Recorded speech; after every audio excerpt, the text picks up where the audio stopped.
Hello friends, welcome to SSC coaching centre. दोस्तों, आज के वीडियो में लाभ हानि के सवाल हैं। लाभ हानि बहुत इंपॉर्टेंट भूमिका रखता है किसी भी एग्जाम के लिए। लाभ हानि से क्वेश्चन पूछे जाते हैं। तो चलिए स्टार्ट करते हैं। पहला सवाल है, यदि किसी वस्तु को 5% हानि पर बेचने की अपेक्षा 10% लाभ पर बेचा जाए तो विक्रेता को पहले 75 रुपए अधिक मिलता है। तो वस्तु का क्रय मूल्य क्या है? देखिए, जो भी वस्तु का क्रय मूल्य होगा आप अच्छे से जानते हैं कि 100% होगा। अब समझ लेना इस क्वेश्चन को थोड़ा सा, ताकि मैं डायरेक्ट फिर कराऊंगा तो आपको परेशानी ना आए। 100% होता है। अब वो कह रहा है कि 5% हानि की अपेक्षा, अगर वो पहले बेचता तो कितने बेचता? 5% की हानि में, यानी कि 95 में बेचता वो। लेकिन 95 बेचने की अपेक्षा उसने क्या किया? 10% के लाभ पे बेचा। तो 10 के लाभ पे बेचने का मतलब क्या है? 100 की चीज को आप 110 में बेचोगे। भाई 110% में बेचोगे तभी तो 10% का लाभ होगा। ठीक है, तो पहले बेच रहे थे 95 में, 95 की अपेक्षा बेचा 110 में, तो क्या हुआ? उसको विक्रेता को 75 रुपया अधिक मिला। कितना रुपया अधिक मिला? 75 रुपया। तो प्रतिशत में देखो पहले कितना अधिक हुआ? 95% से 110 हुआ, 15% अधिक मिला कि नहीं मिला? 15% अधिक मिला। और रुपए में क्या मिला? 75 रुपया अधिक मिला। परसेंट में 15 और रुपए में 75 अधिक मिला। तो 15% की वैल्यू 75 है। आपको तो 100% की निकालनी है। कैसे निकालेंगे? 75 में 15 से डिवाइड दे दो और 100% का मान निकालने के लिए 100 से मल्टीप्लाई कर दो। तो 15 से 75 कटेगा 5 बार में, और 5 का मल्टीप्लाई 100 से कर देंगे तो आंसर आ जाएगा 500। यह सवाल का बिल्कुल सही जवाब है, बी ऑप्शन। क्लियर होगी ना बात? अभी मैंने आपको पहले बताया होगा कि एक जगह हानि है, एक जगह लाभ है, तो दोनों को जोड़ के जो मूल्य होता है उसमें डिवाइड कर देते हैं। जो मूल्य हमारा कितना था? 75 था। एक जगह हानि हो, एक जगह लाभ हो, दोनों को जोड़ दो, 15 आ जाएगा।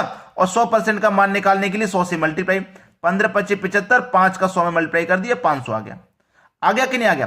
तो ये पूरा बेसिक मैं आपको अच्छे से समझा रहा हूं, ताकि ये ऐसा हो कैसे जाता है। ठीक है, ये क्यों जोड़े जाते हैं भाई? एक जगह हानि हो, एक जगह लाभ हो, क्यों जोड़ा जाता है? वो इसलिए जोड़ा जाता है। क्लियर हो गया ना सभी को प्रश्न? अब देखते हैं अगला सवाल। अगला सवाल है, आदित्य ने एक गाय 8,580 रुपए में बेचकर 4% लाभ कमाया, तो उसने यह गाय कितने रुपए में खरीदी थी? यानी कि 100% का मान पूछा जा रहा है, कितने रुपए में खरीदी थी। जो कॉस्ट प्राइस होगा वो 100% होगा। लेकिन उसने क्या काम किया है?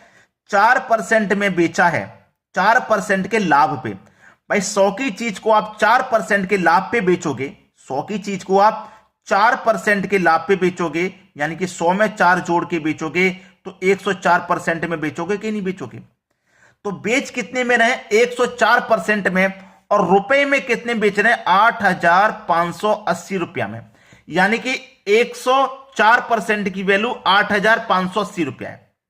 ठीक है, तो क्या करोगे आप? 100% का मान निकालने के लिए तो 104% का मान है, तो 8,580 में क्या करोगे? 104 से डिवाइड कर दोगे और 100% का मान निकालने के लिए 100 से मल्टीप्लाई आप कर देंगे, बस आंसर आ जाएगा यहीं पे। क्लियर है?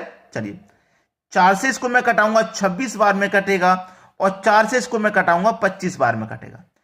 13 दूने का 26, 13 से कटाऊंगा 13 छिंग 78, 7 बचेगा, 8 लगा देंगे, फिर से 78, 13 छिंग 78 और 1 0। 2 से कटा दूंगा, 2 त्रिक का 6, 2 त्रिक का 6 और 1 0, 330 बार में कट जाएगा। 25 का और 330 का मल्टीप्लाई हो जाएगा। करो, 25 का 0 में करेंगे तो 0, 25 त्रिक का 75 का 5, कैरी का रहेगा 7, कैरी का कितना? 7। 25 त्रिक का 75, 75 में जोड़ दो 7 तो हो जाएगा 82। 8,250 रुपए कॉस्ट प्राइस है, 8,250, बी ऑप्शन। 8,250 रुपए में उसने खरीदी थी, लेकिन 4% के लाभ पर उसने 8,580 में बेच दिया। क्लियर है? अब यहां पे एग्जामिनर कभी कभी फायदा भी पूछ लेता है। वो फायदा भी पूछ लेता है। वो ये कह सकता है कि 104 यानी कि 4% लाभ पर उसने 8,580 में बेची है, तो उसे फायदा कितने रुपए का हुआ? वो रुपए में फायदा पूछ सकता है। तो इतने में देखो बेची, इतने में खरीदी, इसमें से इसको घटा दो, फायदा मालूम हो जाएगा। भाई 0 में से 0 जाएगा तो 0, 8 में से 5 जाएगा 3, 5 में से 2 जाएगा 3, और 8 में से 8 जाएगा 0, यानी कि 330 रुपए का फायदा हो रहा है। भाई एग्जामिनर क्वेश्चन में यह भी कह सकता है कि रुपए में क्या फायदा हुआ, रुपए में कितने का फायदा हुआ। भाई 8,250 रुपए में खरीदी है, 8,580 में बेची है, तो 330 रुपए का फायदा हो रहा है। यह भी पूछा जा सकता है। चलिए अब देखते हैं अगला सवाल। अगला सवाल है, एक कुर्सी 873 रुपए में बेचने से विक्रेता को 10% हानि होती है, तो कुर्सी का क्रय मूल्य क्या है। जो भी क्रय मूल्य होगा अपने आप में आप जानते हैं 100% होगा। अब वो क्या करा, 10% की हानि होती है।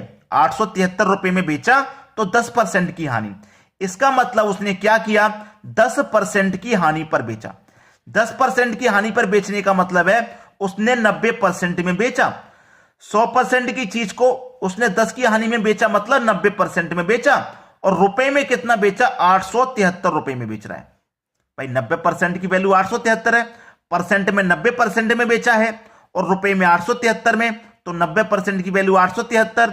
अब आपको 100% का मान निकालना है, तो कैसे निकालेंगे, 90 से इसमें डिवाइड कर देंगे। 100% का मान निकालने के लिए 100 से मल्टीप्लाई कर देंगे। बस आपके सवाल का जवाब मिल गया। आपको कटा दो भाई 0 से, तो ये 0 मैं कटा दूंगा। ठीक है, चलिए 9 से इसमें डिवाइड करता हूं। 9 में 81, 6 बचेगा 63, 9 सत्ते 63। अब 97 का मल्टीप्लाई 10 से कर दो तो 970 हो जाएगा। 970 रुपए है 100% का मान, 970, जो कि हमारे पहले ही ऑप्शन में दिया गया है। यह सवाल का बिल्कुल सही जवाब है। अब देखेंगे अगला सवाल। अगला सवाल है, एक घड़ी को 2880 रुपए में बेचने पर एक व्यक्ति को 10% हानि होती है। 2880 में बेचता है तो 10% की हानि हो रही है, यानी कि वो चीज 100 रुपए की होगी घड़ी, ठीक है, उसे क्या कर रहा है, 2880 में बेच रहा है, 10 की हानि हो रही है। इसका मतलब वो क्या कर रहा है, 10% की हानि में बेच रहा है। इसका मतलब वो 100% की चीज को 90% में बेच रहा है। और रुपए में कितने बेच रहा है भाई, 2880 में। तो 100% का मान कैसे निकलेगा, 2880 में 90 से डिवाइड कर देंगे। 100% का मान निकालने के लिए 100 से मल्टीप्लाई कर देंगे, तो 100% का मान निकल के आ जाएगा। यहां तक कोई दिक्कत नहीं। अब वो ये कह रहा है वह इसे कितने में बेचे कि उसे 5% का लाभ हो जाए, यानी कि 5% के लाभ पे वो हमें चीज बेचनी है। ये तो हमारा 100% का मान है। 5% के लाभ को, यानी कि 100% की चीज को हम 105 में बेचेंगे, तभी तो 5% का लाभ होगा। 105% का मतलब बटे में 100। देखिए ये मेरा 100% का मान निकल के आ जाएगा। अब जो 100% का मान होगा उसको मैं 105 में बेचूंगा, तभी तो 5% का फायदा होगा। तो मैं डायरेक्ट इसी में 105 से गुना कर दे रहा हूं, बटे में 100। कटा लो, 100 से कट गया 100, 0 से कट गया 0, 9 से कटाऊंगा, 9 त्रिक 27, 1 बचेगा 18, 9 दूनी 18। 32 का मल्टीप्लाई होगा 105 से, ठीक है, 32 का मल्टीप्लाई 105 से होगा, तो 32 का 5 से पहले मल्टीप्लाई करूंगा तो 32 पंजे 160 हो जाएगा। 160 का 0, देखिए 160 इस तरीके से लिखा जाता है, जब 0 आ गया तो कैरी का हमारा 16 बचा, ठीक है। 32 का मल्टीप्लाई 0 से करूंगा तो 0 ही रह जाएगा, कैरी का जो 16 था वो आ जाएगा, यानी कि 16 में से कैरी का केवल 6 आएगा, 1 बचेगा, केवल 6 आ जाएगा, 1 बचेगा। फिर 32 का मल्टीप्लाई 1 से करेंगे 32, और 32 में कैरी का 1 जोड़ देंगे तो 33, यानी कि आंसर कितना हुआ, 3360। 3360 सी ऑप्शन सवाल का बिल्कुल सही आंसर है, बिल्कुल सही जवाब है। आसानी से कर पाओगे इन सवालों को। अब देखेंगे हम अगला सवाल। अगला सवाल है, एक दुकानदार एक वस्तु पर 320 रुपए अंकित करता है। यदि अंकित मूल्य पर 10% की छूट के बाद भी उसे 20% लाभ होता है, तो वस्तु का क्रय मूल्य ज्ञात कीजिए। बहुत अच्छा सवाल है। ऐसे सवाल को आप डायरेक्ट भी कर सकते हैं, और वरना जो तरीका मैंने आपको बताया हुआ है आप उससे भी कर सकते हो। डायरेक्ट कैसे कर सकते हो, उसने कितने मूल्य अंकित किया है, वस्तु पर 320 रुपया अंकित किया है।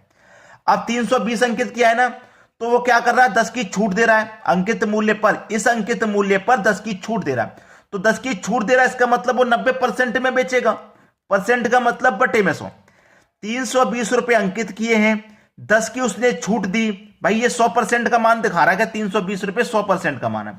100% पर उसने 10 की छूट दे दी, इसका मतलब वो 90% में बेचेगा। परसेंट का मतलब बटे में 100। फिर क्या कह रहा है कि 20% लाभ होता है तो वस्तु का क्रय मूल्य ज्ञात कीजिए। 20% का उसे लाभ हो रहा है, तो 20 का लाभ हो रहा है, वो बेच नहीं रहा, उसको लाभ हो रहा है, ठीक है।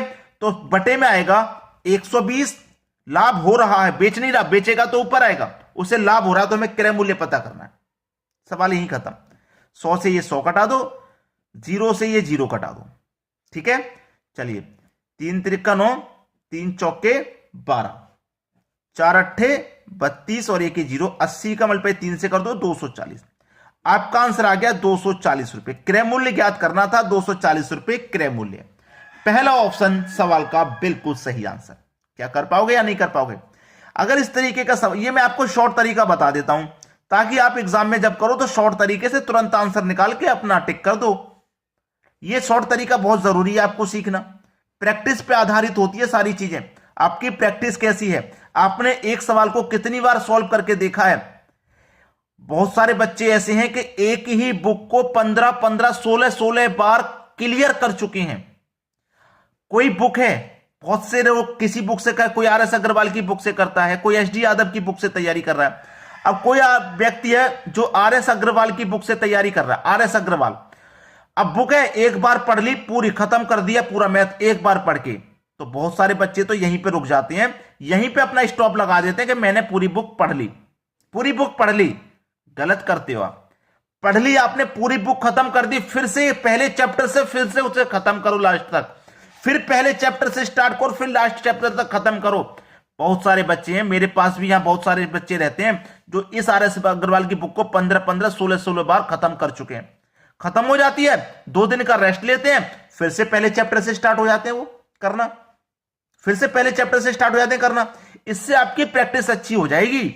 ऐसी प्रैक्टिस हो जाएगी, आपको यह भी मालूम हो जाएगा कि एक क्वेश्चन को कितने तरीके से किया जाता है, यह भी पता चल जाएगा, और कितना शॉर्ट तरीके से किया जाता है। अब बहुत सारे बच्चे जो एक बार खत्म करके यहीं पे स्टॉप लगा देते हैं, वो गलत कर रहे हैं। उनसे दोबारा क्वेश्चन सॉल्व नहीं होंगे, क्योंकि आप अच्छे जानते हैं प्रैक्टिस मांगता है मैथ। गणित मैथ प्रैक्टिस पे आधारित है भाई, जितना प्रैक्टिस कर लोगे उतना ही अच्छा है। वीडियो कैसा लगा कमेंट करके जरूर बताना, और शेयर और लाइक की तो हम आपसे हमेशा कहते हैं, आज भी कहेंगे कि भाई हमारी इस मेहनत के लिए एक लाइक तो बनता है, और एक शेयर उन बच्चों के लिए जो कोचिंग में तैयारी नहीं कर पा रहे। ठीक है दोस्तों, धन्यवाद।